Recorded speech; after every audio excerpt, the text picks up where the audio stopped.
So we're here with David Brooks, who is out here.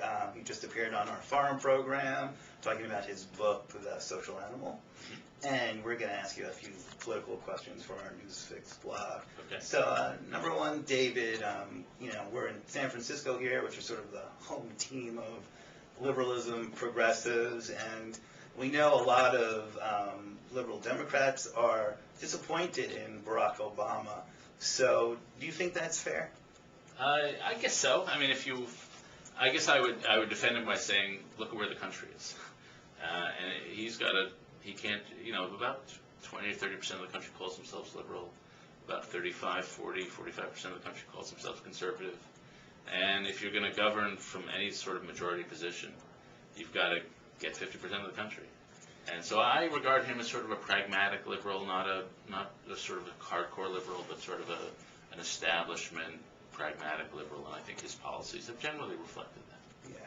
Do you think he could have done a little better on health care from the sort of progressive point of view? Could he have done more? No, not from the progressive point of view. It was hard enough doing what he did, and so right. I have this heterodox view that I think we really need to control costs, and I almost would rather see a single payer system than what we have, because at least with a single payer system you control costs. It wouldn't be my first option. Right. My first option would be something more market oriented.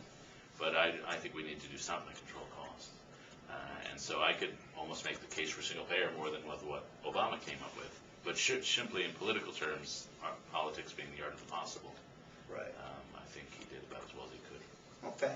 And, Nancy Pelosi is our home team representative here. How responsible do you think she was for the Democrats' big losses last year? Yeah, I think significantly responsible. I think a couple things. One, I fault her in this. She really was the doppelganger to Newt Gingrich. She really centralized power in the Speaker's office. And so members of the Congress, members of the House really didn't have much power. It was all her. And I think that was a mistake. And second, I think she began to symbolize some of the spending and some of the policies that were for most people in most parts of the country, in North Carolina, Ohio, Michigan, Wisconsin, were just too far left. And the country said, oh, we voted for Democrats, we didn't think they'd be this liberal. And so I do think she came to symbolize that. Yeah, okay.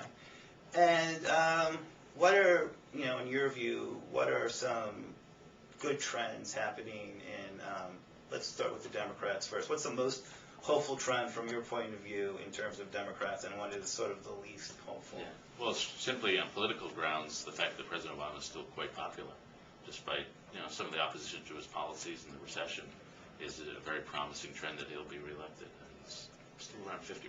That's pretty good considering all the things that have happened. And on the negative side?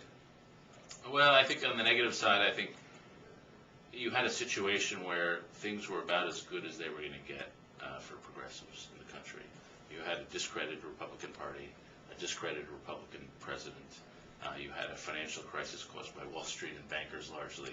You had an oil spill caused by a major oil corporation. If you ever were going to see a big liberal surge in the country, this was like the perfect storm. And I'm really struck that we didn't see it.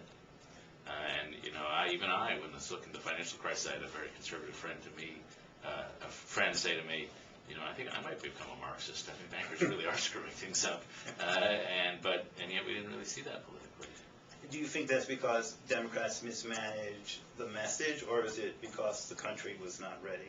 I think it's because the country, even though they were really angry at bankers and Wall Street, were more angry at government. And there hasn't been, for there to be really progressive revival, there has to be more faith in government than there is right now. That doesn't exist. Okay, and then on the Republican side, what is sort of a hopeful trend in your? Well, winning the majority, winning a historic election like this is sort of hopeful. And I would say that a lot of the Tea Party folks who came to Washington was not really knowing all that much, but very fervent, are now, I'd say, more or less realistic. They're probably more conservative than most people in San Francisco are, but they are adjusting to some of the realities. And I think they're thinking more practically than they might have, one might have thought 6 months ago. Really, because it seemed like they were pushing for bigger cuts than the leadership. They are, but compared to what they wanted, they're smaller. And then, to me, most importantly, they're beginning to think about entitlement reform, which I think is what we're going to have to do. And they didn't come in believing that they thought they could cut 4 and 8 and balance the budgets that way, and that's just not possible, obviously. And what's sort of on the negative side for Republicans? The presidential field is pretty weak. I think, that Mitt Romney has obvious flaws. Tim Pawlenty is fine, but doesn't inspire many people. I think Mitch Daniels, governor of Indiana, is the strongest candidate, but I'm not sure he's going to run. And he also has some flaws compared to the president. So I think the odds of winning the White House, while it's certainly possible, he wouldn't bet on it for the Republicans. So they've got a real problem with leadership. Would you like to see Obama reelected? I don't really do endorsements. I think he's been an honorable man, an intelligent man, has done the best by his lights, and I wouldn't kill him if he was reelected. Okay. Last question, I always wanted to know this. Do you sit next to Paul Krugman at work? No, because he's at Princeton and I'm in Washington. Okay. And so I've met him twice in my life. So we don't have much contact. You've only met him twice? Yeah, and both times in green rooms of TV shows. Interesting. It would be great to see you guys debate sometime. Yeah, no, that'd be interesting. If it was economics, of course, he'd kill me. He did win the Nobel Prize. Mine was lost in the mail. But Okay.